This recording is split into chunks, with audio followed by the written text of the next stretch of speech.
لوگ بیرون ملک جانے کے لیے بڑی عمر کی لڑکی سے شادی کر لیتے ہیں، پھر علیحدگی ہو جاتی ہے، کیا ایسا کرنا جائز ہے؟ یہ بیرون ملک جانے کے لیے، یہ جو ہے نا، یہ ویسے بڑی عمر کی لڑکی سے شادی کرنا تو جائز ہے. تو آپ صلی اللہ علیہ وسلم کی پہلی شادی اپنے سے 15 سال بڑی عمر کی خاتون سے ہوئی. تو اس میں تو قباحت نہیں ہے. آپ صلی اللہ علیہ وسلم نے چھوٹی عمر میں اپنے سے 15 سال بڑی عمر کے ساتھ اور بہت بڑی عمر میں بہت چھوٹی عمر کی لڑکی کے ساتھ شادی کر کے امت کو آسانی کا سبق دیا.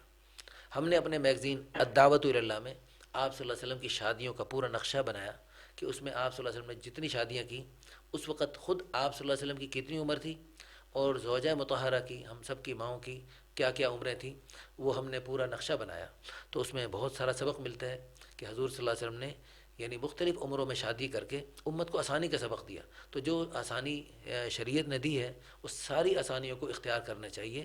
اگر کسی مجبوری کی وجہ سے بڑی عمر کی خاتون سے شادی کرنا پڑے تو کر سکتے ہیں. باقی یعنی یہ نیت نہ ہو کہ میں نے اس کو چھوڑ دینا ہے اور میں اس کو جو ہے نا، یہ بالکل غیر مناسب بات ہے.